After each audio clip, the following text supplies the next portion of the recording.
तर नमस्कार मित्रांनो, मी तुमचा होस्ट महेश आणि आज आपण बघणार आहोत की तुम्ही तुमची पहिली गाडी सेकंड हँड घेतली पाहिजे की नवीन घेतली पाहिजे.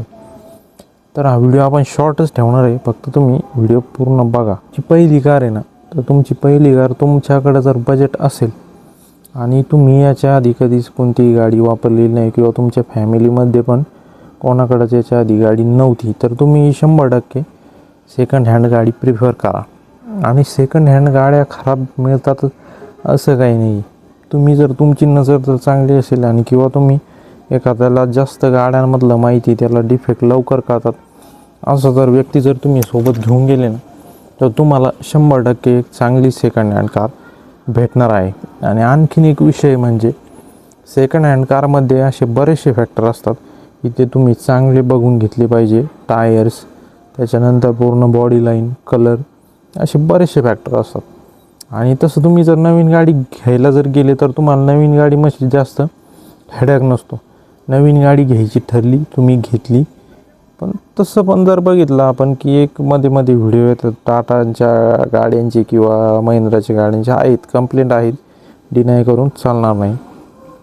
तर विषय असा आहे, तुम्ही नवी गाडी जरी घेतली, तिच्यासोबत जर प्रॉब्लेम आला, त्याच्यानंतर जो तुम्हाला हेडॅक फेस करावा लागणार आहे तो एक नेक्स्ट लेवलचा. आणि ज्या 4 व्हीलरमध्ये हे जे आपण पॅरामीटर्स बघतो ना, तर तुमची गाडी जर तुमच्या फॅमिलीमध्ये जर पहिली कोणतीही गाडी नसेल आणि तुम्हाला गाडी चालवता येत नाही, तर तुम्ही 100% सेकंड हँड कारकडे 100% जा तुम्ही.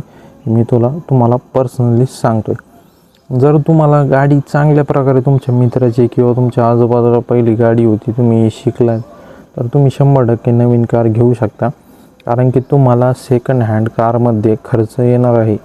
तुम्हाला ती कार म्हणजे असं पूर्ण पॅकेज डायरेक्ट भेटणार नाही. तुम्हाला 100% तिच्यामध्ये एक तर कॉस्मॅटिक किंवा मेकॅनिकल चेंजेस तुम्हाला 100% करावेच लागणार आहेत.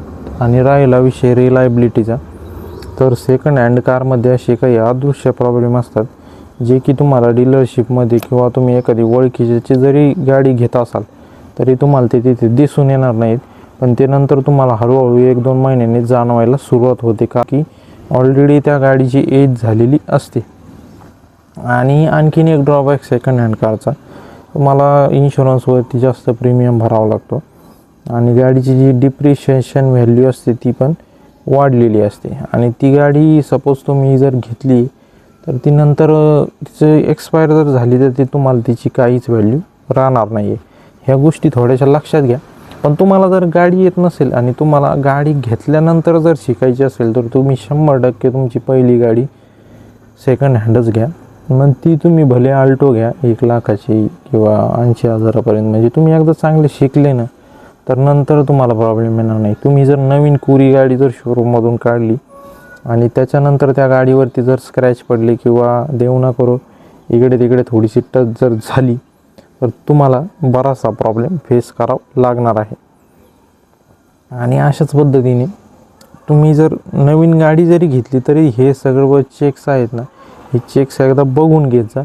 आणि नवीन गाडी घ्यायला काहीच हरकत नाही आहे, पण तुमच्याकडे तेवढी जर अमाऊंट डायरेक्ट असेल तरच तुम्ही नवीन गाडी घ्या. तुम्हाला गाडीची सर्वात पहिल्यांदा गरज आहे की नाही हे आधी ओळखून घ्या.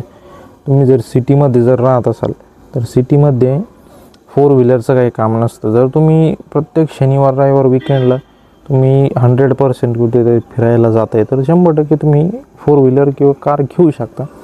पण तुम्ही कुठेच जात नाही, काही नाही, ती कार तशीच पार्किंगमध्ये उभी राहणार जर असेल तर कार तुम्ही शक्यतो घेऊच नका. आणि जरी घ्यायची असेल तरी सेकंड हँडच घ्या.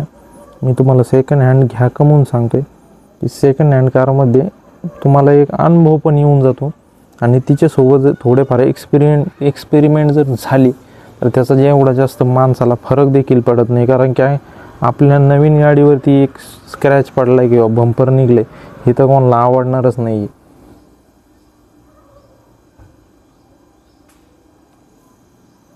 तर अशा प्रकारे मी तुम्हाला सांगितलं, तुमची कार तुम्ही शक्यतो तरी सेकंड हँडच घ्या.